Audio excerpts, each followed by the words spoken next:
কোটালীপাড়ায় যৌথ উচ্ছেদ অভিযান পরিচালনা করেছেন জেলা প্রশাসন গোপালগঞ্জ।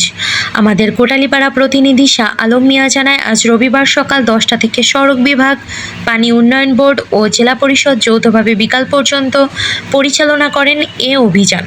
এ সময় তারাশি বাস স্ট্যান্ড থেকে মহুয়ার মোড় হয়ে তেলের পাম্প পর্যন্ত এবং ঘাগর বাজারের কুরপালা স্ট্যান্ড হইতে ঘাগরকান্দা পর্যন্ত সড়কের দুপাশে অবস্থিত জেলা পরিষদের 50টি, পানি উন্নয়ন বোর্ডের 83 এবং সড়ক বিভাগের 60টি সহ সরকারি জায়গা দখল করে অবৈধভাবে গড়ে ওঠা মোট 193টি পাকা, আধা পাকা ও টিনশেড ঘর সহ বিভিন্ন স্থাপনা 10টি বুলডোজার ও এক্সকাভেটর দিয়ে উচ্ছেদ করে।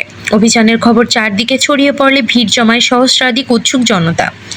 এর আগে অভিযানের বিষয়টি প্রশাসন কর্তৃক অবগত হয়ে একাধিক ঘর মালিক নিজ দায়িত্বে সরিয়ে নেয় স্থাপনা, ব্যবসায়ীবৃন্দ পণ্য সামগ্রী সরিয়ে খালি করে ঘর।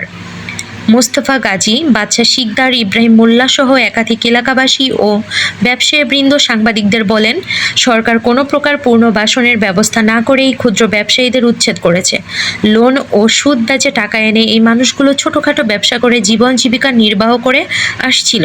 হঠাৎ এদের উচ্ছেদ করে পেটে লাথি মারা হয়েছে। আমরা সরকারের কাছে এই অসহায় মানুষগুলির পুনর্বাসনের জোর দাবি জানাই। বিভিন্ন ব্যবসায়ীগণ এরা খুব গরিব এবং অসহায়। এরা বিভিন্ন সংস্থা, ব্যাংক থেকে লোন এনে ব্যবসা বাণিজ্য করতে চায়। সরকার এদের জন্য একটা পুনর্বাসনের ব্যবস্থা করুক।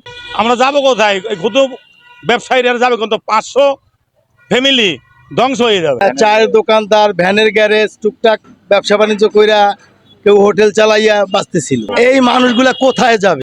এ সময় এক্সিকিউটিভ ম্যাজিস্ট্রেট রাসেল মোল্লা, প্রবীর কুমার বিশ্বাস, উপবিভাগীয় প্রকৌশলী পানি উন্নয়ন বোর্ড, জাকারিয়া ফেরদৌস, প্রকৌশলী সড়ক বিভাগ আজহারুল ইসলাম, উচ্চমান সহকারী, জেলা পরিষদ রঞ্জিত কুমার সাহা সহ জেলা উপজেলার বিভিন্ন দপ্তরের কর্মকর্তা কর্মচারী, সেনা, police, RAB, answer, fire service সহ আইন শৃঙ্খলা বাহিনীর বিপুল সংখ্যক সদস্য উপস্থিত ছিলেন।